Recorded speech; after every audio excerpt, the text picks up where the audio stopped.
CHAPTER III of the Chautauqua Girls at Home. The Chautauqua Girls at Home by Pansy. Chapter III Burdens.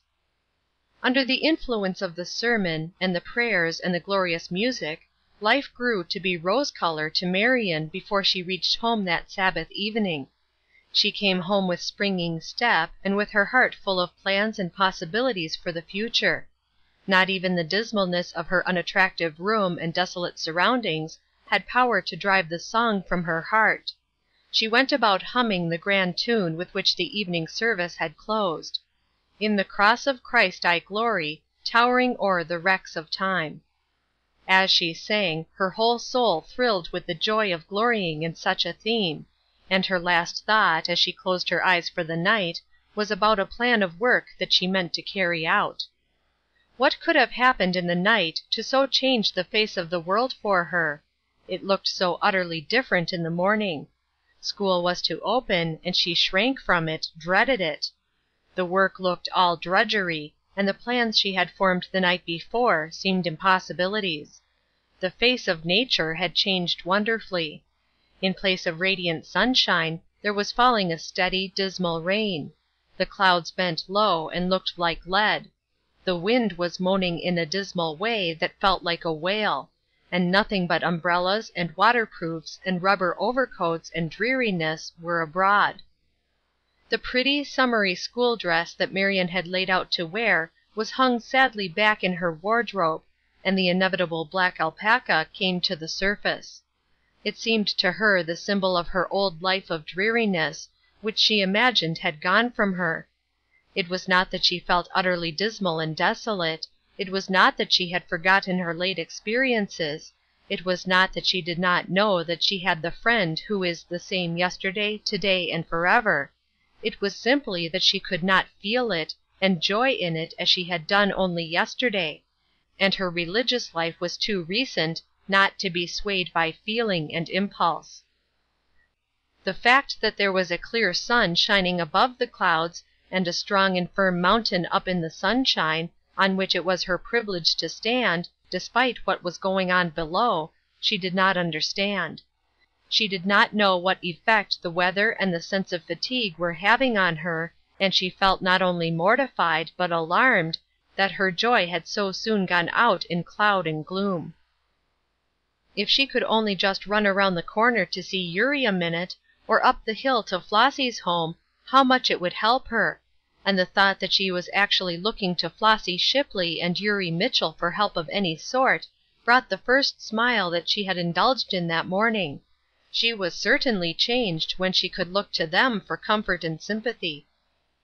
Is there any one reading this account of an everyday life who does not understand, by past experience, just how trying a first day at school is, when teachers and scholars have come out from the influence of a long summer vacation?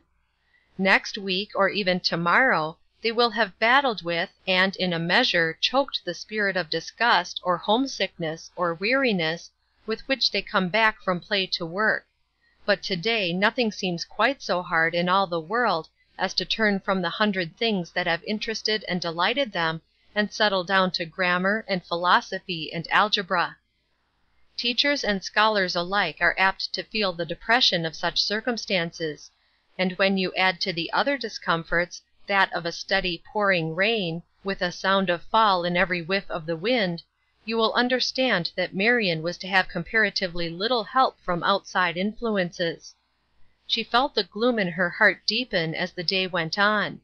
She was astonished and mortified at herself to find that the old feelings of irritability and sharpness still held her in grasp.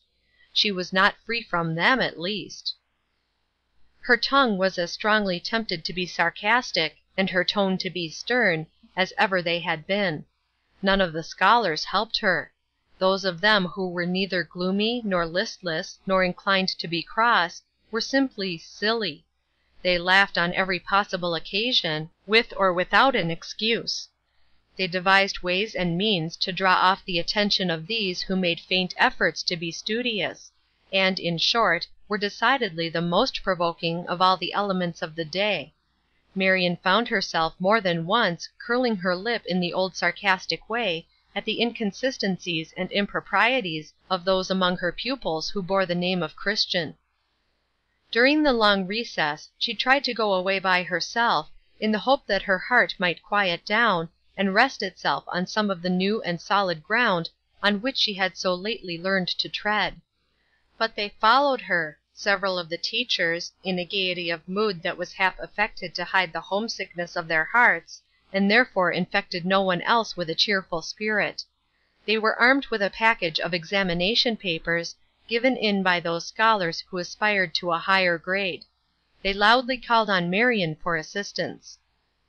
"You haven't had a single examination class yet, then it is clearly your duty to help the afflicted. Bear ye one another's burdens, you know." It was Miss Banks who said this, and she had barely escaped being Marion's intimate friend. As it was, she came nearer being familiar with her than with any other. She wondered now how it could have been that she had liked her. Her voice sounded so shrill and unwinning, and the quotation that she had so glibly uttered was such a jar. However, she turned back with a wan attempt at a smile, and said, "I shall have enough examination papers of my own before night. How do yours range?" And she took half a dozen that were reached out to her. "They range precisely as if we had a parcel of idiots in our care. The blunders that these aspiring young ladies and gentlemen make in orthography are enough to set one's teeth on edge." "Orthography!" said Marion with a curling lip. "They are years too old for any such commonplace as that. It must be history at least. Here is Allie March, struggling for the advanced history class, and I venture to say she doesn't know who was president 4 years ago." And then Marion suddenly remembered that Allie March was the one whom, in her glorified moments of only the day before, she had aspired to help forward in her Christian life. If she had seen that sneer and heard those sharp words, would it have helped her, or inclined her ever to look that way for help? Then Marion and the rest gave themselves to silence and to work. "What is the prospect for promotion?" Professor Easton said, as he came and leaned over the desk before which they worked. Miss Banks looked up with a laugh. "It reminds one of one's childhood and Scripture learning days. Many are called, but few are chosen. There will be exceedingly few chosen from this class." Why did those Bible quotations so jar Marion? It had been one of her weak points to quote them aptly, and with stinging sarcasm. Perhaps that was one reason why she so keenly felt their impropriety now. She had been so long among the called, and so very recently among the chosen. The possibility of having spent a lifetime without ever becoming one of those chosen ones seemed so fearful to her, and she felt that she had so narrowly escaped that end, that she shivered and drew her little shawl around her as she glanced up quickly at Professor Easton. He was a Christian man, a member of the First Church. Would he have any reply to make to this irreverent application of solemn truth? No, he had only a laugh for reply. It might have been at Miss Banks' rueful face that he laughed; but Marion would have liked him better if he had looked grave. Miss Banks at that moment caught a glimpse of Marion's grave face. "Miss Wilbur," she said quickly, "what on earth can have happened to you during vacation? I never in my life saw you look so solemn. Didn't I hear something about your going to the woods to camp meeting? How was that? I verily believe you spent your time on the anxious seat, and have caught the expression. Did you find anyone to say to you, 'Come unto me'? I am sure you labor hard enough, and look heavy laden, doesn't she, Professor Easton? I really think we shall have to start a prayer meeting over her." Marion threw down the paper she was correcting with a nervous start, and her voice sounded sharper than she meant. "How is it possible, Miss Banks, that you can repeat those words in such a shockingly irreverent way? Surely you profess to have at least a nominal respect for the one who first uttered them." "Really!" said Miss Banks, with an embarrassed laugh, astonishment and confusion struggling for the mastery on her flushed face. "Is Saul also among the prophets? There! I declare I am quoting again. Is that wicked, too? Professor Easton, how is that? Miss Wilbur has been to camp meeting, and is not responsible for her words, but you ought to be good authority. Is it wicked for me to quote Scripture? Haven't I as good a right to Bible verses as any of you? Here has Miss Wilbur been giving us lessons in that art for the last 2 years, and she suddenly deserts and takes to preaching at us. Is that fair, now? If it were not wicked, I might say to her, 'Physician, heal thyself.'" Marion bestowed a quick, searching, almost pleading glance on Professor Easton, and then looked down with a flushed and disappointed face. He was not equal to a bold spreading of his professed colors. He laughed, not easily, or as if he had enjoyed the sharp words veiled so thinly by pleasantry, but as if he were in an awkward position, and did not see his way out. "You were just a little hard on Miss Wilbur in your selections, you must remember," he said at last. "People can always be excused for more or less somberness on the first day of the term." And then he went away hurriedly, as if he desired to avoid anything further in that strain. Hard on Miss Wilbur? Did he suppose she cared for such vapid nonsense? What surprised and hurt her was that he so utterly ignored the question at issue. Did he, a professed Christian of many years' standing, see no impropriety in this manner of quoting the very words of the Lord himself? Or hadn't he sufficient moral courage to rebuke it? Either conclusion was distasteful. Especially distasteful to her, Marion found, because the one in question was Professor Easton. Hitherto she had held him a little above the ordinary. Was he then so very common after all? This little occurrence did not serve to sweeten her day. The more so, that after she had quieted down a little, at noon, she tried to join the other teachers as usual, and felt an air of stiffness, or embarrassment, or unnaturalness, of some sort, in their manner to her. Twice, as she came toward them, Miss Banks, who was talking volubly, hushed into sudden and utter silence. After that, Marion went to the upper hall and ate her lunch by herself. Matters grew worse rather than better, as the afternoon session dragged its slow hours along. The air of the schoolroom seemed close and unbearable, and the moment a window was raised, the driving rain rushed in and tormented the victim who sat nearest to it. Poor Marion, who was as susceptible to the temperature of rooms as a thermometer, tried each window in succession during the afternoon, and came to the desperate conclusion that the rain came from all quarters of the leaden sky at once. The spirit of unrest that pervaded the room grew into positive lawlessness as the day waned, and Marion's tone had taken even unusual sharpness. Her self-command was giving way. Instead of helping, she had been positively an injury to Allie March, first by the sharpness of her reprimands, and then by the sarcastic comments on her extreme dullness. But the girl who had tried her the most during the entire day was the most brilliant, and, as a rule, the most studious scholar in her room. Every teacher knows that the good scholar who occasionally makes a failure is the one who exasperates the most. You are so utterly unprepared for anything but perfection on that one's part. Not that Gracie Dennis was perfect. She was by far too noisy and decided for that.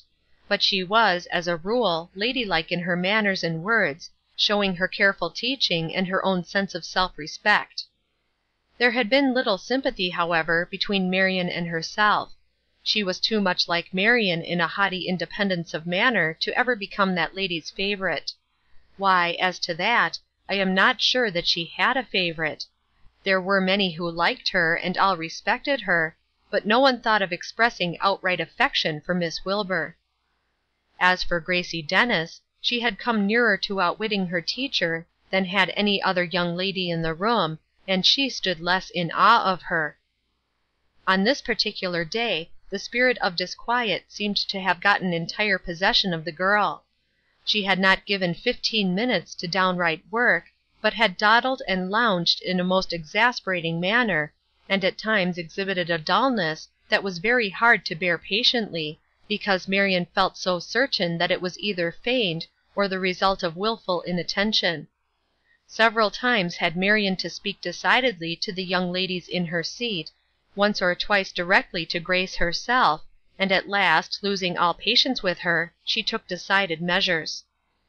"Miss Dennis, I really have something to do besides watch you all the time. If you please you may bring your book to the desk, and take the seat beside me. Then if you must whisper, I can afford you a special audience." What an unheard of thing! Grace Dennis actually called to the platform to the post of disgrace! The leading young lady in the school! And Rev. Dr. Dennis's only daughter! Some of the scholars looked aghast. Some of the class who had long envied her were rude and cruel enough to indulge in an audible giggle. As for Grace herself, hardly any one could have been more amazed. It was many a day since, with all her love of fun, and her dangerous position as a leader, she had been obliged to receive a public reprimand. She had never in her life been called to that public seat, which was but one remove from being sent to Professor Easton's private office. Her great handsome eyes dilated and flashed, and her cheeks glowed like fire. She half arose, then sat down again, and the school waited breathlessly, being about equally divided as to whether she would obey or rebel. Marion herself was somewhat in doubt, and in her excitement over the unwonted scene, concluded to make obedience a necessity. "On the second thought, you may have your choice, Miss Dennis. You may come to the desk, or repair at once to Professor Easton's room, and state the cause of your appearance." Again the hateful giggle! There were those who knew why being sent to Professor Easton was the worst thing that Gracie Dennis thought could happen to her. She arose again, and now she had the advantage of her teacher, for there was a dignity and composure in her voice as she said: "I believe I have never disobeyed your orders, Miss Wilbur. I certainly do not propose to do so now." Then she came with composed step and took her seat beside Marion; but her eyes still glittered, and, as the business of the hour went on more quietly than any hour that had preceded it, Marion, as she caught glimpses now and then of the face bent over her Latin grammar, saw that it was flushed almost to a purple hue, and that the intense look in those handsome eyes did not quiet. She had roused a dangerous spirit.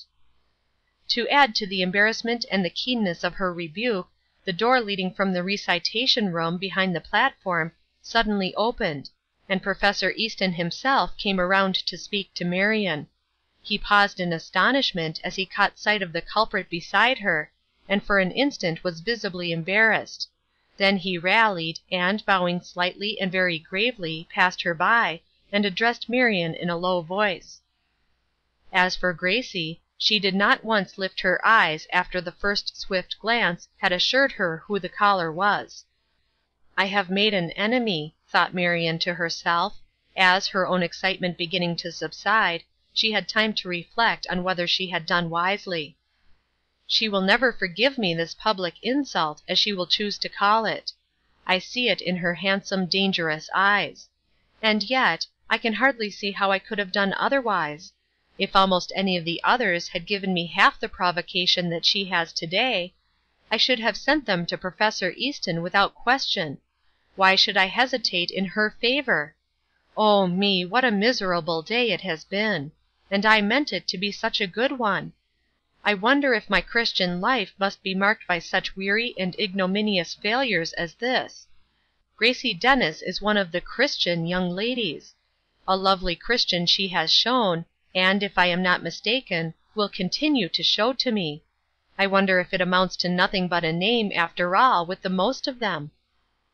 And here Marion stopped this train of thought, because she suddenly remembered that she was now numbered among those on whom others were looking and wondering if their religion meant anything but name. Suppose that some had been looking at her in that light this day, how would they have decided? She found that she was not willing to be judged by the same rule that she was almost unconsciously applying to Gracie Dennis. Then she went back over the day, and tried to discover wherein she had failed, and how she might have done what would have been better. Could she not, after all, have gotten along without so severe and public a rebuke to this young girl by her side? She knew her temperament well. Indeed, it was, she confessed to herself, a good deal like her own.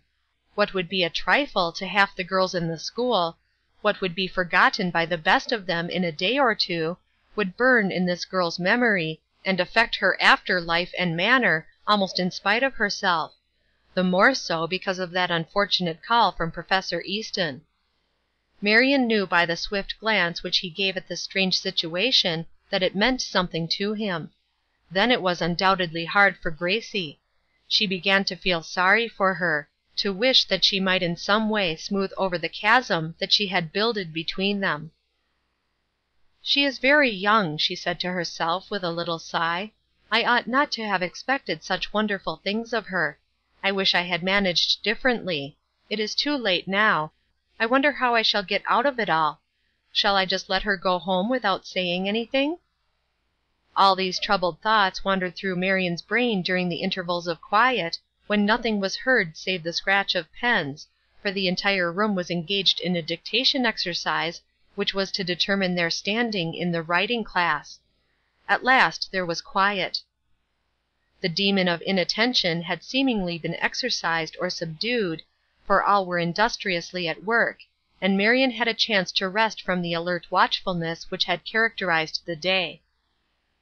All at work but Gracie. She still bent over her Latin grammar. She had not asked permission to join the dictation class, and Marion had not volunteered it. Truth to tell, she hardly dared venture to address her at all. The eyes had lost none of their keen flash, and the color seemed to be deepening instead of subsiding on her pretty soft cheeks. Marion, as her eyes roved over the exercise book in her hand, felt her heart arrested by these words among the selections for dictation: "Bear ye one another's burdens, and so fulfill the law of Christ." They smote her like a blow from an unseen hand. What burdens of homesickness and ennui and weariness might not all these girls have had to bear to day? Had she helped them? Had her manner been winning and hopeful and invigorating? Had her words been gentle and well chosen, as well as firm and decisive? Her answers to these questions stung her. Moved by a sudden impulse, and not giving herself time to shrink from the determination, she bent forward a little and addressed Gracie. "Read that, Gracie. I have not obeyed its direction to day. Have you? Do you think you have helped me to bear my burdens?" Would Gracie answer her at all? Would her answer be cold and haughty, as nearly rude as she had dared to make it? Marion felt her heart throb while she waited. And she had to wait, for Gracie was utterly silent. At last her teacher stole a glance at her. The great beautiful eyes were lifted to her face. The flash was passing out of them. In its place there was a puzzled, wondering, questioning look. And when at last she spoke, her voice was timid, as if she were half frightened at her own words, and yet eager as one who must know. "Miss Wilbur, you don't mean—oh, do you mean that you want to fulfill the law of Christ, that you own him?" "That I own him and love him," Marion said, her cheeks glowing now as Gracie's did, "and that I want above all things to fulfill his law, and yet that I have miserably failed, even this first day." Among Marion's sad thoughts that day had been, "There is no one to know or to care whether I am different or not.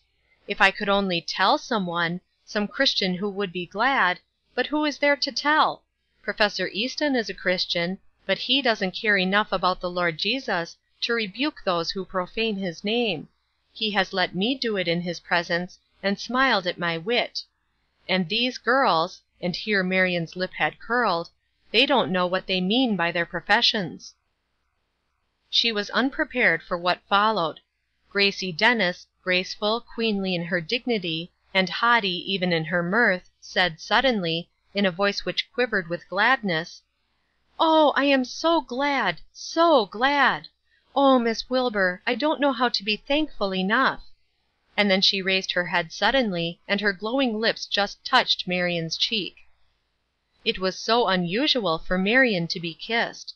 Her friends at Chautauqua had been those who rarely indulged in that sort of caress; never at least with her; and, while, as I told you, many of them liked, and all of them respected her, it was yet an unheard of thing for the scholars to caress Miss Wilbur. And then, too, Gracie Dennis was by no means lavish of her kisses. This made the token seem so much more. It felt almost like a benediction. Gracie's next words were humbling to her. "Miss Wilbur, will you forgive me? I didn't mean to annoy you. I don't know what has been the matter with me." But, long before this, the last laggard had finished her line and was staring in undisguised astonishment at the scene enacted on the platform. Marion rallied her excited thoughts. "Dear child," she said, "we have each something to forgive. I think I have been too severe with you. We will try to help each other to morrow." And then she gave the next sentence as calmly as usual. But she went home that night, through the rain, with a quick step and with joy in her heart. It was not all profession. It meant something to those girls. To Gracie Dennis it meant everything. It was enough to make her forget her passion and her wounded pride, and to make her face actually radiant with joy. It should mean more to her. She had failed that day. She had not been, in any sense, what she meant to be, what she ought to have been. But there was a blessed verse, "Who forgiveth all thine iniquities." What a salvation! Able to forgive transgression, to cover sin, to remember it no more. It all seemed very natural to her to night, very like an infinite Saviour, one infinitely loving. She began to realize that even poor human love could cover a multitude of sins. How easy it seemed to her that it would be to overlook the mistakes and shortcomings of Gracie Dennis after this. Chapter 4 Recording by Tricia G.